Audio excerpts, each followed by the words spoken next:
What's up, everybody? I said I would be back. I'm fucking back. It's been a year. This is a new episode of Badass Movie Time. I got my co-host here, Charles J. Theme song.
Alright, so I thought to rekindle, I'm only got a couple episodes here planned. I'm not going to do fucking... I've showed you guys most of my movie collection.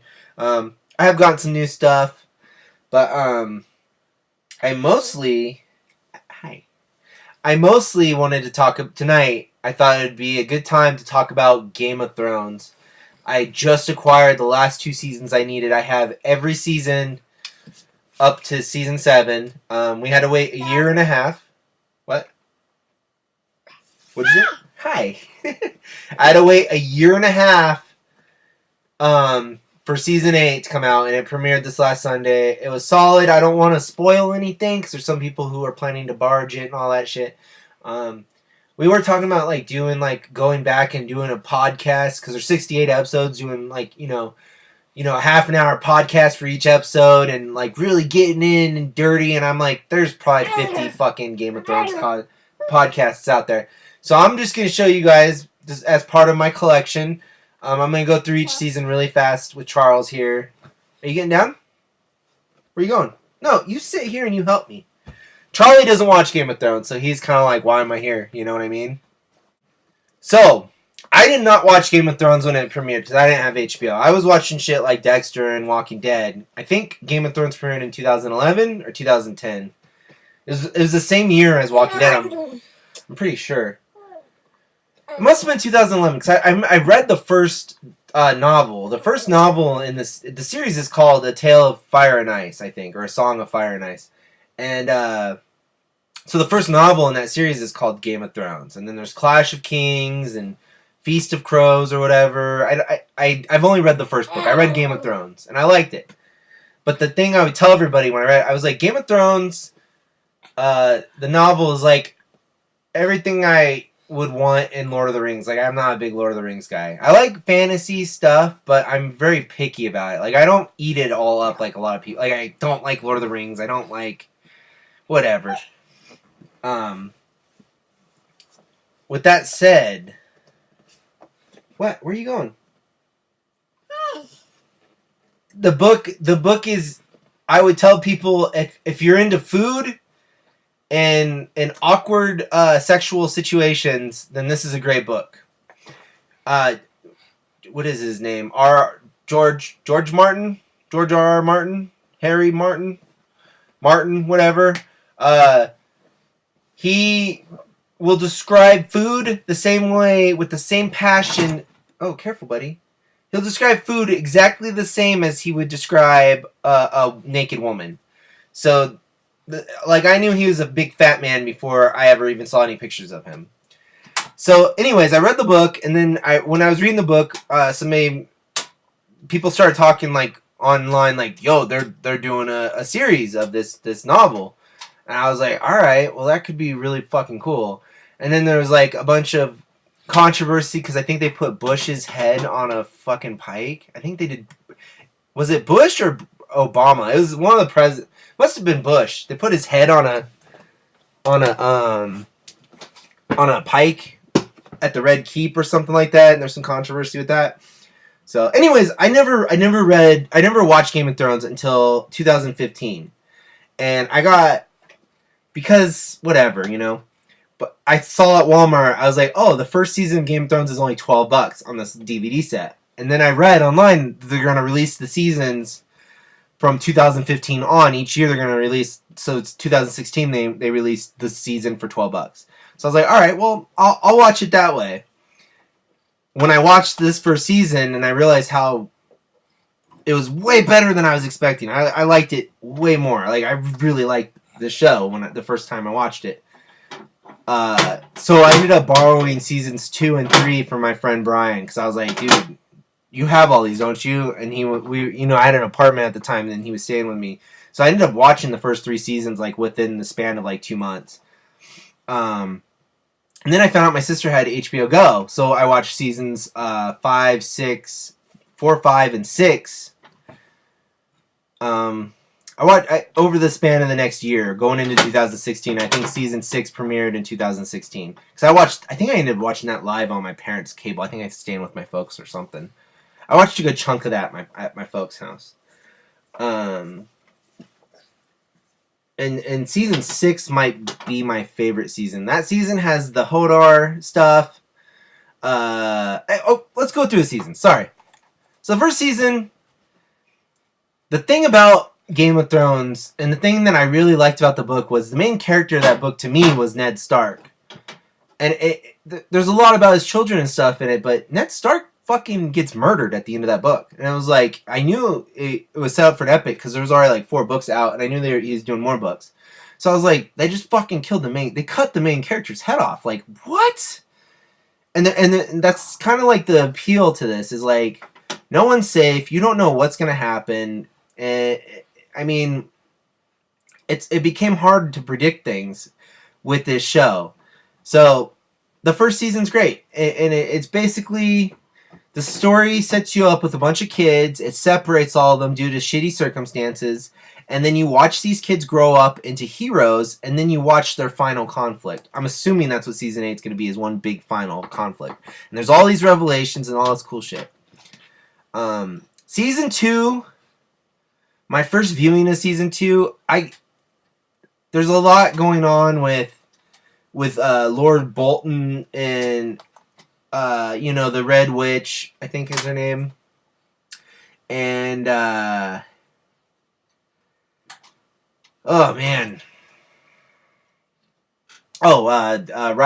Baratheon's brother is claiming to be king, and then you have Bolton, who's claiming to be king, who's old. Remley and Bolton, right? Right? No, I'm getting Bolton mixed up. It's a very, very complicated story, but basically, it's several fantasy houses in a medieval setting fighting over who the fuck is the king. So this is just more of that.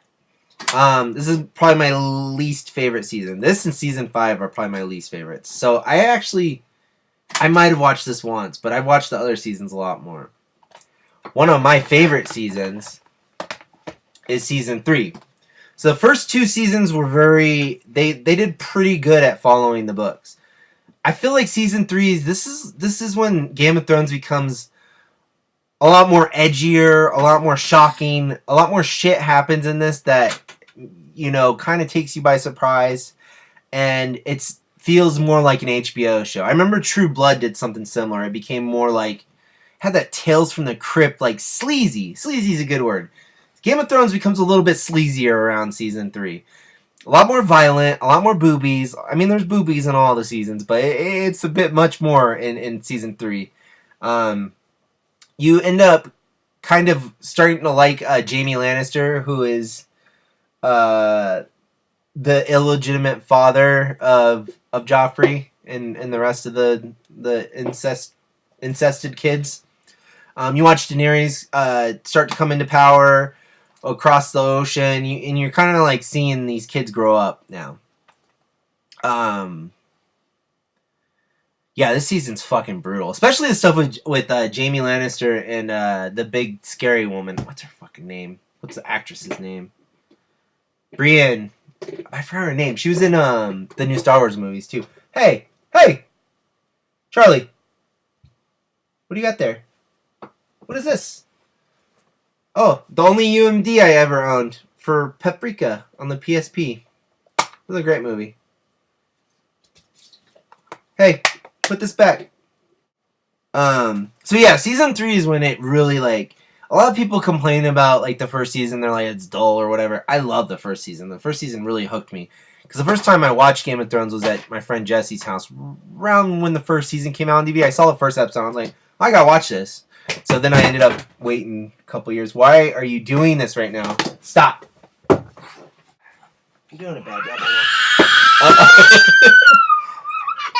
So I started watching season 4 on HBO Go. Shush. You okay? You okay? You want to be up here?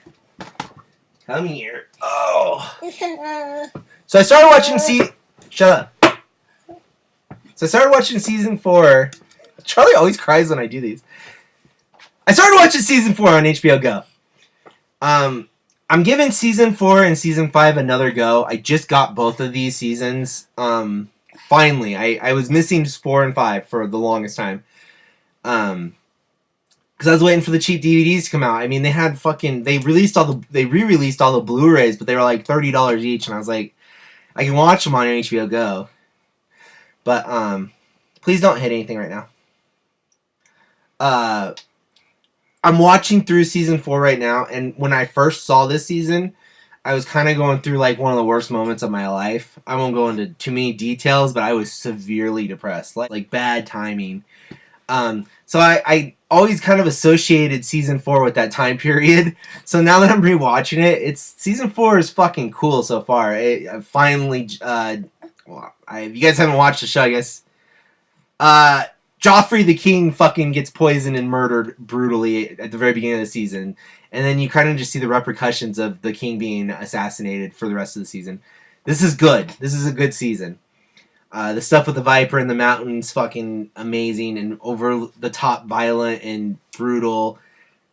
Hi. And this is when the mountain becomes like a Frankenstein monster. He's like probably the worst character on the show. If you hear, hi.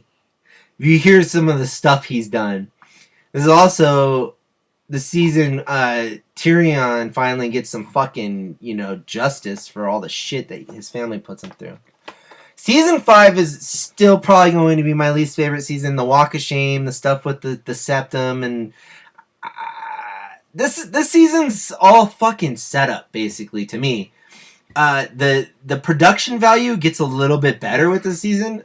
Throughout the whole series, it has amazing production value. Like, it's good, but you see it's a little bit better on this season. And now that we're past season 5 and you go into 6 and 7, they're like watching a movie. It's like watching a short movie every week. So this is good setup.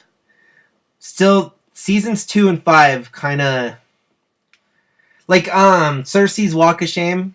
I don't fucking like Cersei. Cersei's a horrible human. Am I supposed to feel bad? She kind of deserves it, in my opinion. It's kind of like what happens to Joffrey. Like, am I supposed to feel sympathy for that character?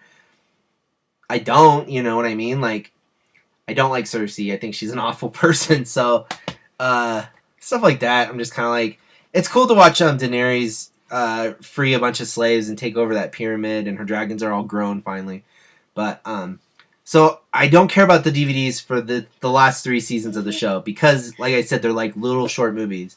Season 6 has some of the best episodes of the whole series. The Hodor episode, the War of the Bastards is fucking amazing. All that's great. This is a great season. This is the last of the 10 episodes. Each season's 10 episodes until you get to 7 and 8. The season 8 that's airing right now is only going to be 6 episodes long. And I was kind of disappointed because the first episode was only an hour long, but I had heard that they're going to be longer. I don't know. Either way, the show's wrapping up, unfortunately. But this might be my favorite season. But season 7 came really fucking close, man. And it's funny because I watched season 7 right before Charlie was born. The finale of season 7 of Game of Thrones happened the Sunday before he was born. because he was born on a Saturday. So that Sunday it ended, and then I had Charlie. So since Charlie was born a year and a half ago, I've been waiting for the new season of Game of Thrones to air. So, I don't even want to say anything about the season, but there's 7 episodes, and every episode had me rooting and hollering at the TV, which I don't do a lot. I'm pretty quiet when I watch stuff. This show, I like to root for certain things. I like to cuss and yell at the TV, and it's just kind of my jam, man. I really dig Game of Thrones. And these Blu-rays are fucking cool. Like those are all cut off masks of all the characters, all the main characters. And then, you got the Night King or whatever his face is, the bad guy. The main bad guy of Game of Thrones. So yeah, man. Shit's cool. So that's my collection of Game of Thrones. I have all 7 seasons. I am not a completionist when it comes to TV series. In fact, other than I'll buy the complete series of certain, like, as a collection, but as far as me collecting each singular DVD of, like, I have the first season of Walking Dead because I really like the first season. I like the artwork on that. I don't own any of the other seasons. I have the very, very last season of Breaking Bad. I have the first 2 seasons of The Strain. I have all of Ash vs. the Evil Dead, which is pretty cool. But yeah, this is the main one that, is 8 seasons long. That I'm like, I want every one of those seasons on as part of my collection. So I'll probably have to get season 8 as a Blu-ray to kind of round out the end of it. And I remember when I got the Blu-ray for season 7, I had just gotten a new TV, and there's an episode where they go up to the north. And it's like, oh my god, man, this is so fucking beautiful on this TV. But yeah, Charlie doesn't watch Game of Thrones because I'd probably go to jail if I let him. So, all right, friends, thank you so much for watching. I'll be back next week. I'm gonna talk. I have a couple things. Got a couple new movies, a couple stacks in the other room of stuff that I haven't talked about on here. Yeah. Thought I'd come and say hi. I don't know if anybody... I don't think very many people went back and watched the other episodes, but maybe you'll see this and you're like, oh, this guy fucking has 1 million movies. I wonder what he's got in his collection. There it is. And you get to listen to mine and Charlie's voice. I love you, Charlie! I love you so much! You're so cute! Alright. We'll see you guys later. Bye.